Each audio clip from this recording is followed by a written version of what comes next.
참, 살다 보니 저에게 별일이 다 생기는 것 같아요.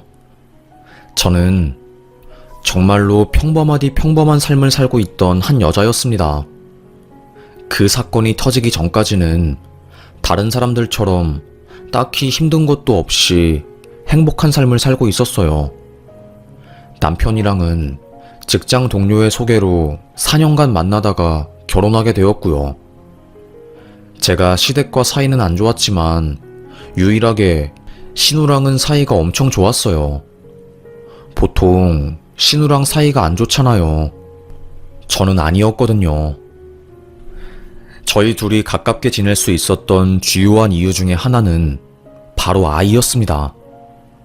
저랑 신우 둘 다 나이가 비슷했지만 아이는 없었거든요. 둘 다 애기들을 엄청 좋아하는데 임신이 안 되는 게 큰 스트레스였고요. 안 되겠다 싶었던 제가 시험관 시도를 시작했고 뒤이어서 신우도 시험관 시도를 시작했습니다. 형님, 참 우리는 왜 이렇게 아이 갖는 게 힘들까요? 계속 임신에 실패하니까 내가 여자로서 가치가 없는 것 같고 정말로 바닥을 찍고 있는 것 같아요. 내 인생은 왜 이렇게 힘들기만 한 건지 알 수가 없어요. 내가 대체 뭘 잘못했길래. 옳게 그렇게 생각하지 마. 다 때가 있는 거야. 나도 아이 좋아하고 유치원 하려고 과도 그런 쪽으로 갔는데 지금 불임이잖아. 혼자가 아니잖아. 우리 같이 힘내보자. 유대감이 생겼습니다. 배란 주사를 맞고 와서 몸 상태가 안 좋을 때는 남편보다 신우를 붙잡고 엉엉 울었던 것 같아요. 신우도 마찬가지였죠. 임신 관련해서 마음이 지칠 때면 늘 저를 붙잡고 울었습니다. 서로에게 의지해서 하루하루를 살아갔던 것 같아요. 그런데 도중에 신우가 먼저 임신에 성공하게 된 거예요. 형님, 너무 축하해요. 그렇게 간절하게 원하던 아이를 임신하게 되다니 세상에 정말로 너무너무 축하드립니다. 옳게 미안해서 어떻게 해. 이 말을 어떻게 전해야 할까 고민이 너무 되더라고. 정말 미안해. 나 혼자만 좋은 일 생긴 것 같아서 맘 놓고 좋아할 수도 없네. 에이 형님, 저도 임신할 수 있겠죠. 형님 기운 받아서 꼭 올해는 임신했으면 좋겠어요. 형님은 너무나도 아름다운 딸아이를 낳았습니다. 형님의 딸은 집안에서 복덩이 취급을 받았어요. 정말로 모두의 관심을 독차지했다고 해야 할까요? 어마무시하고 너무나도 귀엽고 사랑스러운 존재 그 자체였습니다. 이따금씩 남편이 남들이 쉽게 하는 거 우리는 왜 이렇게 어려운 걸까? 왜 그러는 걸까? 이런 말을 할 때면 저의 자존감은 바닥을 찍었습니다. 1년, 2년, 형님의 임신 이후로 나도 어렵지 않게 금방 임신할 수 있겠지 생각을 했지만 쉽지 않았어요. 소식은 들려오지 않았고 시험관으로 쓴 돈은 수천만 원에 가까울 지경이었지요. 남편도 그렇고 저도 점점 지쳐갔습니다. 여보, 그냥 우리 아이 없이 사는 거 어때? 그냥 우리 둘이 행복하게 살면 되는 거잖아. 안 그래? 그게 좋을 것 같은데. 그래도 지금 이만큼이나 시도했으니까 포기하지 말자. 나도 지치긴 하는데 아직 포기는 이른 것 같아. 아무래도 부부 사이는 점점 멀어지는 것 같았어요. 그러다가 신우 아이에게 문제가 생긴 거였습니다. 어느 순간부터 기침을 아주 심하게 하고 밥도 못 넘기기 시작했어요. 정말 지극정성으로 가지게 된 아이였기 때문에 신우는 너무 놀라서 대학병원도 가보고 정밀검사를 하기 시작했습니다. 그때 청천벽력 같은 이야기를 듣고야 말았죠. 따님께서 백혈구 수치가 비정상적으로 나왔습니다.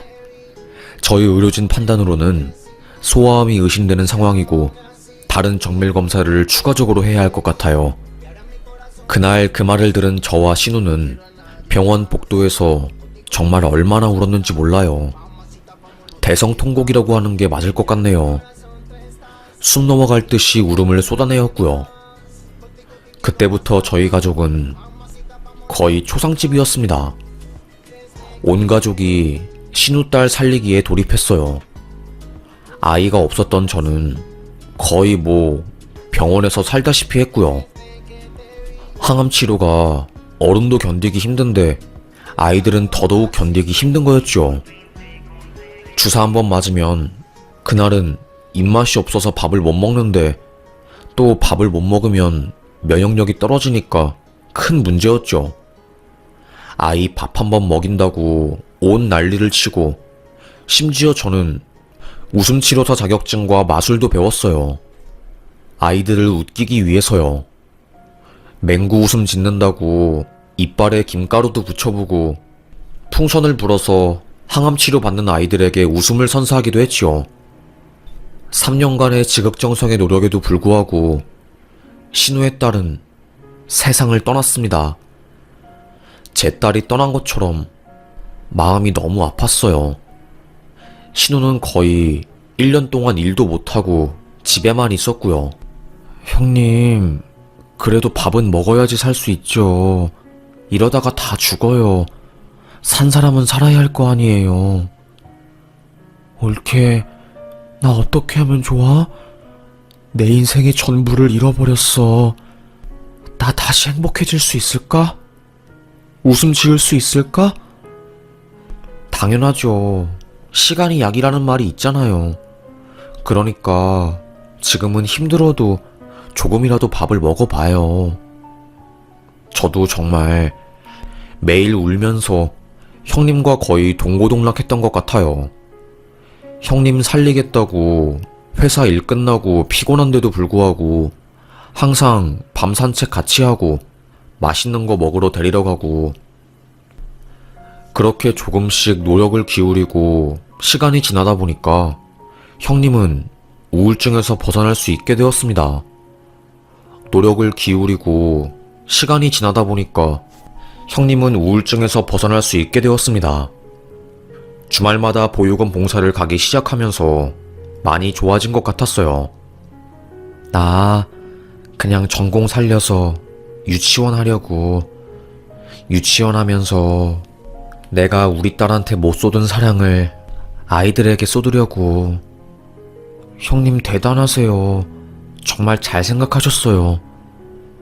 서울대 교육학과를 졸업하고 유치원에서 근무할 수 있는 자격증을 딴 형님이었습니다.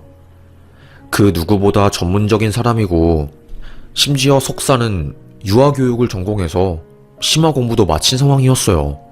어찌 보면 저보다 더 아이 교육에 신경을 쓰고 시간을 할애하는 대단한 사람이었던 거죠. 형님은 유치원을 개원하게 되었고 강남 쪽에 굉장히 큰 유치원을 열었습니다. 유치원 경쟁이 심하기도 하고 또 아이 있는 부모들은 교육에 욕심이 많기 때문에 다투어서 좋은 유치원을 보내려고 하는 경향이 있거든요. 거의 10억 넘게 든 좋은 교육기관이었습니다. 영어 선생님, 원어민도 전부 다 배치되어 있는 상황이었고요. 대단했죠. 하지만 늘 저는 가슴 한구석이 헛헛했어요. 시험관을 일시적으로 중단했다가 도저히 참을 수 없는 외로움에 저는 남편에게 한 번 더 말했습니다. 여보, 우리 시험관 딱 한 번만 더 해보자. 그냥 지금 그만두기에는 너무 아쉽고 나 여전히 아이를 가지고 싶어. 알겠어. 딱 한 번만 더 해보는 거야. 그리고 안 되면 그냥 우리 깔끔하게 접자. 이것 때문에 소모하는 에너지랑 돈이 너무 많아. 한 번의 시험관 시도는 역시나 실패하게 되었어요.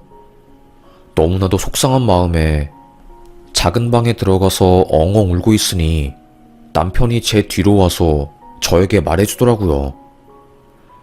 몇 번 더 해보자. 그러니까 울지 마. 남편의 배려로 인해서 저는 시험관을 지속적으로 시도할 수 있게 되었고 1년 뒤 기적처럼 착상에 성공하게 되었습니다. 매번 저는 착상도 실패했거든요. 조심조심 임신 초기를 넘겼고 안정기에 들어서게 되었어요. 눈물이 나더라고요. 그리고 세상에서 제가 제일 행복한 사람 같았습니다. 세상의 주인공이 된 듯한 기분이라고 하면 될까요?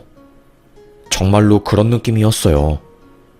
제 뱃속에서 생명이 자라고 있다는 사실이 너무나도 신기했고 하루하루가 감사했습니다. 그렇게 학수고대하던 아이가 태어나게 되었어요. 너무나도 이쁜 딸내미. 아주 순하고 착했습니다. 어릴 때부터 울지도 않고 칭얼대는 것도 없었어요. 어찌나 이쁘고 사랑스러운지. 아이를 데리고 밖에 나가면 사람들이 다 쳐다보고 아이 보고 이쁘다고 칭찬을 해줄 정도였으니까요. 이게 바로 엄마의 행복이구나 라는 것을 느꼈어요. 하지만 마냥 행복하진 않았습니다. 왜냐하면 저는 워킹맘이었고 육아휴직이 딱 1년뿐이었거든요. 그래서 1년 뒤에는 아이를 유치원에 보냈어야 했어요. 그래도 요즘은 다행히 국가에서 지원을 잘해주어서 지원받을 수 있는 기관으로 가게 되었습니다. 그런데 그곳에서 사단이 벌어졌네요. 요즘 유치원 들어가려고 하는 경쟁이 굉장히 심하거든요. 그때도 마찬가지였던 거죠. 어렵사리 한 어린이집에 들어가게 되었는데 거기서 제 딸이 괴롭힘을 당한 거예요. 어린이집 선생님이 우울증이 심한 상황이었고 자신이 케어하는 어린이들에게 밥을 안 준 거였습니다. 그걸 알게 된 원장님이 학부모님들에게 상황을 전하고 사과를 했어요. 그리고 그 선생님은 사표를 내게 된 거고요. 임신했을 때부터 어린이집에 대기 신청을 걸어놓아서 갈 수 있었던 곳이었는데 그 사건이 터진 이후로 제 딸이 갈 어린이집이 없게 된 겁니다. 당장 내일 출근을 해야 하는데 발등에 불이 떨어지게 된 거예요. 결국 남편이 그러면 돈은 내가 벌어올 테니까 당신은 걱정하지 말고 애기 돌보고 있어. 그냥 집에서 아이 육아에 전념해. 남편에게 너무나도 고마웠습니다. 그래서 제가 사표를 내고 전업주부로 살게 된 거였어요. 하루 종일 아이 보고 집안일 하는 것은 꽤나 힘든 일이 맞긴 했지만 그래도 행복했어요. 제 적성에 아주 잘 맞는 일이라고 생각을 했거든요. 근데 웃긴 게 전업주부를 하니까 안 보이던 것들이 점점 더 보이기 시작하더라고요. 뭐라고 이야기를 해야 할까요? 남편이 조금씩 집에 늦게 들어오기 시작하고 이상한 향수 냄새를 풍기고 오고 뭔가 여자의 직감으로 느꼈을 때 쎄한 감정이 올라오기 시작했어요. 그렇다고 해서 혼자서 돈 벌어오는 남편을 의심하고 핍박할 수도 없는 노릇이었고요. 어느 날 남편이 술을 잔뜩 먹고 새벽 3시에 들어왔을 때가 있었어요. 아니 왜 이 시간까지 술을 마셔? 집에 애기도 있는 남자가. 정말 이런 식이면 나 힘들어서 못 살아. 응? 제발 앞으로는 술 적당히 마시고 들어와. 남편은 대꾸도 안 하고 침대에 쓰러져서 잠을 잤습니다. 새근새근 잠을 자는 남편의 코트를 벗겨서 장롱에 정리를 했어요.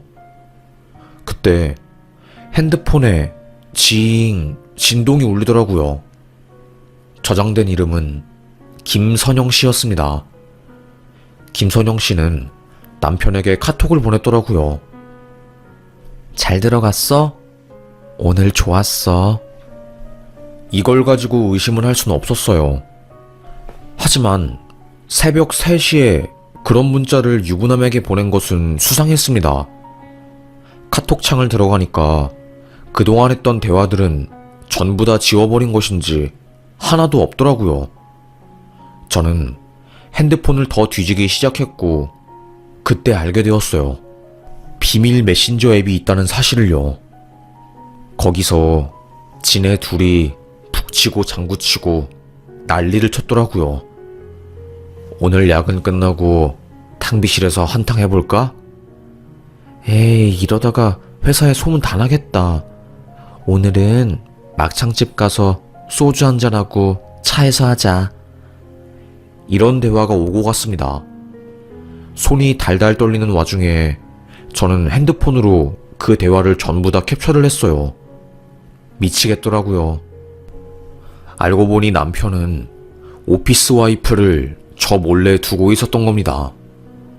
아이를 가지지 못했을 때부터 시작된 관계인 것 같더라고요. 들어보니 그 여자도 유부녀였던 거고요. 손이 달달 떨렸습니다. 어처구니가 없더군요. 적어도 3년은 넘어 보였어요. 술에 진탕 쪄들어서 온 그날도 남편은 그 여자랑 놀다가 온 거였어요. 그리고 대화 중에 이런 이야기도 있더라고요. 요즘 마누라는 애만 보느라 여자로서 매력이 없어. 여자로서 매력이 있어야지 나도 좀 뭔가를 하든가 말든가 하지.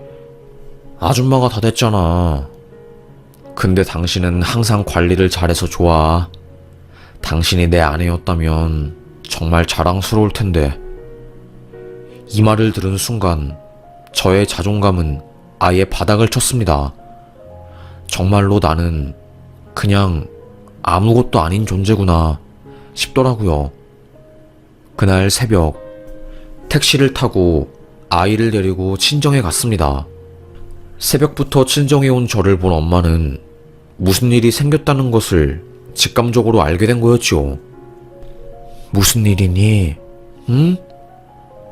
엄마, 남서방이 바람 피웠어. 그날 저는 엄마를 붙잡고 엉엉 울었고 핸드폰으로 찍은 불륜 증거들을 엄마에게 보여줬습니다.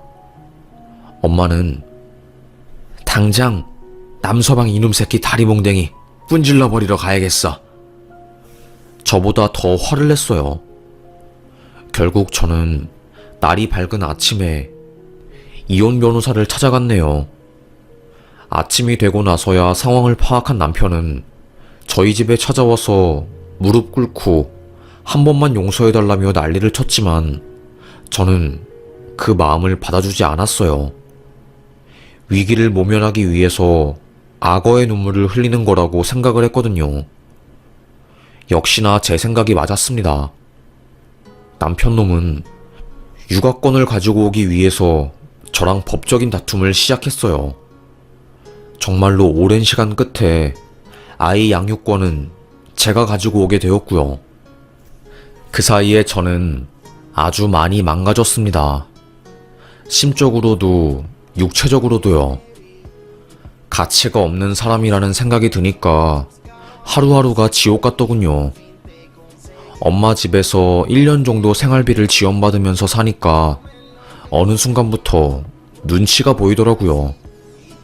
엄마는 눈치 보지 말고 계속 집에 있으라고 했지만 제 마음이 너무 무거워서 힘들었습니다. 결국 작은 집을 구해서 본가에서 나왔고 아이를 데리고 키웠어요. 하지만 워킹맘으로 사는 것은 그리 쉬운 일이 아니었습니다. 결국 저는 모았던 돈도 다 써버리고 회사에 당장 가야 할 처지가 된 거였죠. 그 전까지는 집에서 일하는 프리랜서로 버틸 수 있었지만 더 이상은 저도 힘들더라고요. 그러다가 신우와 연락이 되었습니다. 옳게 오랜만이야. 동생 사건 때문에 그동안 이야기를 잘 못하고 산 것 같은데 잘 지냈어? 형님, 요새 사는 게 쉽지 않네요. 비록 세댁과 연을 끊은 지 오래였지만 아주 친하게 지냈던 신우와는 여전히 사이가 나쁘지 않았어요. 신우는 제가 힘들게 산다는 것을 듣고 굉장히 마음 아파했습니다. 어린이집은 자리가 없어서 여전히 못 가고 있는 거지? 네, 일단은 제가 집에 있으니까 저랑 같이 집에서 공부하고 있기는 한데 당장 이번 연도에는 취업을 해야 할 것 같아서 다른 지역구에 있는 공립유치원에 대기 신청을 걸어놨어요. 신우는 한참 동안 고민을 하더니 저에게 그러더라고요. 그러면 우리 유치원으로 애기 보내. 어차피 내 조카이기도 하고 모른 척 하는 것도 사람이 할 짓이 아닌 것 같고. 신우 덕분에 딸아이가 갈 곳이 생긴 거였어요. 형님, 저 그러면 형님만 믿고 다시 취업하겠습니다. 정말로 감사합니다. 고개를 푹 숙이고 인사를 했네요. 그렇게 딸아이는 고모의 유치원에서 등하원을 하게 되었어요. 저는 다른 회사로 재취업을 했고요. 첫 몇 달은 딸아이가 재밌게 유치원을 다니는 듯 했어요. 그런데 어느 순간부터 낯빛이 안 좋아 보이는 겁니다. 걱정된 저는 딸에게 무슨 일 있어? 왜 좋아하는 딸기도 안 먹고 계속 누워있어 우리 딸? 아무런 대답을 하지 않았습니다. 너무 걱정된 저는 형님, 혹시 애가 유치원에서 잘 적응을 못해요? 먹는 것도 좋아하고 조잘조잘 말하는 것도 좋아하는 애인데 갑자기 말을 안 하고 대답도 없고 이상해서요. 반을 바꾸었는데 낯가림이 좀 있는 것 같아. 그래서 적응하느라 말수가 줄어든 것 같은데. 별일 아니라는 듯이 말하길래 저도 별일 아니라고 생각하고 그냥 넘어가려고 했습니다. 그런데 세상에 어느 순간부터는 아예 딸내미가 말을 안 하기 시작한 겁니다. 직장 동료들에게 말하니까 아니, 하루 종일 아무 말도 안 한다고? 유치원에서는 별말 없고? 실어증 걸린 거 아니야? 아니면 언어 치료라도 받아봐야 하는 거 아니야? 저보고 늦지 않게 빨리 병원에 데리고 가라고 하더라고요. 그 말에 심장이 쿵 하더라고요. 이게 무슨 일인가 싶었습니다. 저는 가까운 소아과에 가보았어요. 거기서는 문제가 없대요. 신체적으로도 언어 구강 구조도 전부 정상이래요. 제가 1년 전에 찍은 홈 비디오를 의사 선생님께 보여드리니 웅변대회 나갈 정도로 이렇게 말을 잘하는 애가 어쩌다가 입을 꾹 닫았을까요? 조심스럽게 권해드리자면 소아 청소년 전문으로 하는 정신과에 한번 가보시길 추천드립니다. 심장이 쿵 떨어지는 것 같더라고요. 바로 근처에 있는 정신과를 추천받아 그곳을 가게 되었습니다. 몇 가지 정밀 검사를 받은 뒤 의사 상담을 하러 갔어요. 의사가 저에게 아이를 잠깐만 밖에 대기시키고 저만 들어오라고 하더라고요. 혹시 아이에게 큰일이 생기거나 충격받을 만한 일이 있었을까요? 아니요. 제가 남편이랑 이혼한 것 외에는 딱히 없었어요. 그리고 이혼하고 나서 몇 년 동안 말도 잘했고요. 단기 실어증에 걸린 것 같아요. 보통은 전쟁이나 큰 트라우마가 남을 법한 사건을 겪은 이후에 실어증이 생기는데 이렇게 어린 나이에 실어증이 생기는 것은 극히 드물거든요. 한번 아이의 생활 패턴에 문제가 있는지 아니면 어머님이 모르시는 일이 있는지 살펴보셔야 할 것 같습니다. 금이야 오기야 애지중지 키운 내 딸이 실어증에 걸렸다니 솔직히 말해서 처음에는 믿지 못했습니다. 현실을 부정했던 것 같아요. 그래서 아이를 붙잡고 울기도 많이 울었죠. 신우한테는 차마 이야기를 하지 못했습니다. 아무리 친해도 거리감이 있긴 있었거든요. 그리고 솔직히 말하면 애가 실어증 걸렸다고 이야기를 하게 되면 시댁에서 난리를 칠 게 뻔했고, 그러면 또 양육권 관련해서 소송이 들어올까봐 무서웠던 것 같아요. 그래서 저 혼자만 소가리를 하면서 딸내미를 보살폈습니다. 어느 날 정신과 선생님이 그러더라고요.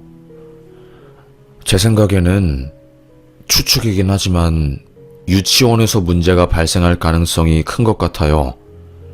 가정에 문제가 없으면 보통은 유치원에서 문제가 생기거든요. 일단은 아이들은 무서운 일이 생기면 입을 닫아버리거든요. 그러니까 초소형 녹음기 같은 걸 사서 아이 양말에 넣어두는 것도 생각해보세요. 의사의 말을 듣자마자 저는 녹음기를 사서 아이의 가방과 양말에 넣어두었습니다. 그것도 아주 꽁꽁 숨겨놓았지요. 그리고 그날 녹음된 녹음 파일을 컴퓨터에 옮겨서 들은 순간 기절할 뻔했네요. 온몸에 소름이 끼친다는 게 뭔지 알 것 같았어요. 너 죽을래? 엄마한테 말하면 정말로 고모한테 맞아 죽는 거야. 성인도 듣기 힘든 학대에 가까운 욕과 폭언들이 난무했습니다. 알고 보니 신우는 그동안 유치원에서 제 딸을 괴롭히고 학대해왔던 거예요. 급식 먹을 때면 제 딸만 밥을 안 주고 작은 방에서 벌을 주거나 혹은 아무도 안 볼 때 딸을 이유 없이 때린 거였죠. 너무너무 무서웠던 딸이 엄마한테 이를 거라면서 앙앙 울자 그때부터 더 교묘하게 딸을 괴롭히기 시작한 거였습니다. 그 괴롭힘의 정도는 말로 표현하지 못해요. 뉴스에까지 나왔으니 말이죠.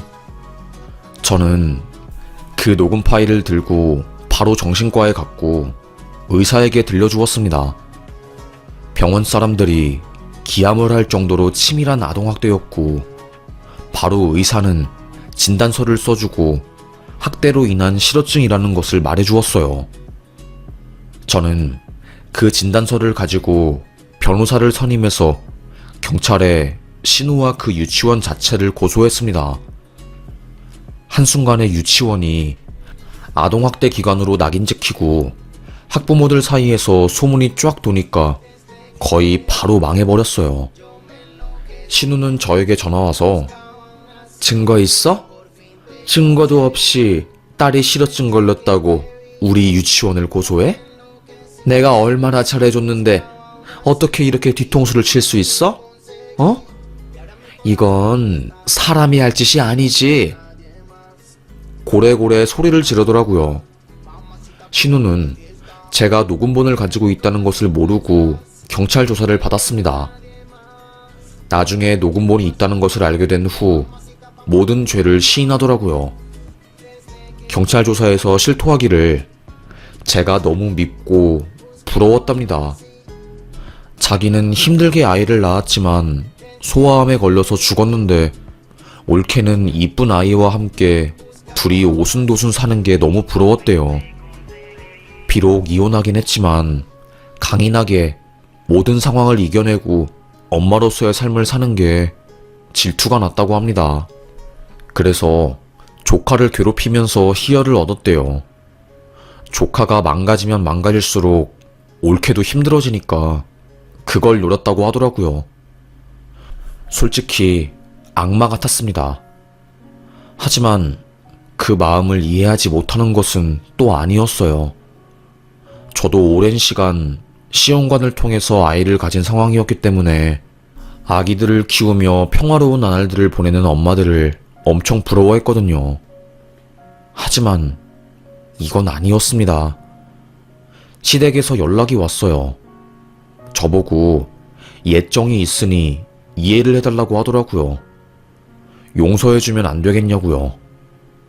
전 남편도 저에게 연락을 했습니다. 미안해. 누나가 잘못한 게 맞아.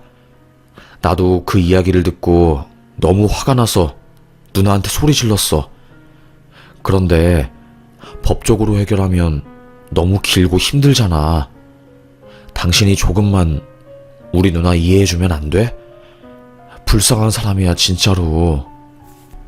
저도 모르게 마음이 흔들리더라고요. 잘못한 건 그 사람인데 내가 용서를 안 해주면 나만 나쁜 사람이 되는 것 같았습니다. 혼란스러운 마음을 겨우 다잡은 저는 용기를 내서 고소를 끝까지 하겠다고 마음을 먹었습니다.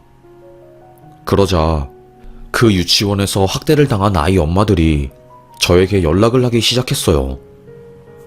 우리 아이도 이따금씩 몸에 멍들어오곤 했어요. 우리 아이도 마찬가지였어요. 그 유치원에 다녔다가 수전증도 생기고 불안증이 심해지길래 어렵게 유치원을 옮겼거든요. 알고 보니 저만 그런 일을 당한 게 아니었습니다. 온몸에 소름이 돋더라고요. 아주 치밀하게 제 딸뿐만 아니라 유치원에 다니고 있는 수많은 아이들에게 고통을 주고 있었던 거였어요. 절대로 용서하면 안 되겠다고 생각을 했고요. 어떤 한 엄마는 언론에 제보를 해서 신우의 유치원이 8시 뉴스에 나오기도 했어요. CCTV를 달아야 한다는 목소리가 커졌고 결국 그게 아동학대 관련한 화두로 이어지게 된 거였고요. 1심에서 징역형의 집행유예를 선고받았고요. 2심에서도 징역형의 집행유예가 선고되었습니다. 하지만 대한민국 법 아시잖아요. 가해자한테 유리하게 돌아가더라고요. 저는 당연히 징역을 살아야 한다고 했는데 1심, 2심 모두 집행유예가 선고되어서 참 많이 울었습니다. 법원 앞에서 시위도 해보고 전국 엄마 모임에 들어가서 울분을 토로하기도 했어요. 그러면서 점점 힘을 키워나갔고 지금은 대법원 판결을 기다리고 있네요. 계속해서 항소를 하더라고요. 양형이 부당하다면서요. 마치 무죄가 나오길 기다리는 사람 같아요. 다음 달에 대법원 항소가 기각될지 안 될지가 판단이 되는데 어떤 판결이 나올지 모르겠네요. 신우 인생은 거의 파탄이 났어요. 그 사건으로 인해서 남편에게 이혼 소송을 당했다고 하더라고요. 당신이 두 얼굴을 가지고 살 줄은 꿈에도 몰랐어. 어떻게 그럴 수가 있어? 아무리 생각해도 이건 아니지. 당신 너무 무섭다. 이혼하자. 재판하면서 이혼 소송까지 당하고 정신병이 제대로 온 신우는 매일매일 정신과 약을 먹지 않으면 살 수 없는 지경에까지 이르렀다고 하더라고요. 그 모습이 참 뭐라고 말로 표현할 수 없는 감정을 일으켰네요. 남편은 저에게 무릎을 꿇고 우리 누나 때문에 이런 일이 생겨서 너무나도 미안하다고 저에게 싹싹 빌었네요. 에휴, 다행히 제 딸은 정신과 치료와 심리치료, 그리고 미술치료 등등 받을 수 있는 치료는 다 받으면서 지금 건강하게 잘 살고 있습니다. 실어증 증상도 없어지고 지금은 말을 아주 곧잘해요. 누굴 닮아서 그렇게 야무지게 말하는지는 잘 모르겠지만 그래도 아이가 잘 커가는 것 같아서 요즘 큰 걱정이 없습니다. 하지만 초반에는 정말 고생을 많이 했어요. 딸내미가 유치원 가는 것을 너무 무서워해서 엄마가 대신 손녀를 돌봐주었고요. 저는 일을 안 할 수가 없어서 눈물을 머금으며 일터에 나갔습니다. 엄마, 오늘은 회사 안 가면 안 돼? 나랑 같이 있어줘. 저의 바지가랑이를 잡고 애타게 소원하는 딸을 보는 게 쉬운 일은 아니었네요. 닭똥 같은 눈물을 뚝뚝 흘리면서 출근하는 힘든 워킹맘 삶을 살았습니다. 하지만 저는 지치지 않고 계속해서 나아가려고요. 그리고 주말에는 아이들의 인권을 위해서 시위도 가고 많은 활동을 하고 있습니다. 아무래도 아이들을 키우다 보니까 뉴스 기사에 아동학대나 아이 관련한 뉴스가 나오면 계속 신경이 쓰이더라고요. 어쩔 수 없었습니다. 그래도 조금이나마 우리 아이들이 살기 좋은 환경을 만들어주기 위해서 나름대로 열심히 노력하고 다방면으로 알아보면서 살고 있어요. 이번에 이렇게 글을 쓴 것도 우리 주변에 위험에 노출된 아이들이 많으니까 아이들이 주변에 있으면 잘 살펴봐달라고 이야기를 하고 싶어서 글을 쓰게 되었습니다. 아무래도 어릴 때 받은 상처가 성인이 되어서도 괴롭히고 사람이 성장하는데 크나큰 영향을 미치더라고요. 정신과 의사 선생님도 제 딸의 그 부분을 가장 염려하셨습니다. 그래서 심리치료도 아주 깊게 파고들면서 받았던 것 같아요. 그래도 똑 부러지는 딸은 그 기억에서 차츰차츰 벗어나서 지금은 아주 건강하게 학교 생활을 잘 하고 있어요. 얼마 전에는 회장이 되었다고 저에게 신나서 자랑하려고 막 집에 들어온 적도 있었어요. 기특하고 너무나도 보기 좋았습니다. 우리 딸 환하게 웃는 모습 보니까 너무 좋다. 엄마, 나 요즘 학교 가는 게 너무 재밌어. 애들도 다 나를 좋아해주고 진짜 학교 가는 게 행복해. 그 말을 듣는데 눈물이 찔끔 나오더라고요. 앞으로 딸이 성인이 되고 결혼을 할 때까지 많은 시간이 남았지만 올바르고 건강한 어른으로 살 수 있도록 여러모로 도움을 주려고 합니다. 한 아이가 성장하기까지 많은 어른들의 도움이 필요한 것 같아요. 우리 사회가 다 함께 도와야지 저출산도 벗어나고 건강해질 수 있는 것 같습니다. 그럼 지금까지 저의 이야기를 들어주셔서 감사합니다. 여기서 사연 마치겠습니다. 오늘도 행복한 하루 되시길 간곡히 기원하겠습니다.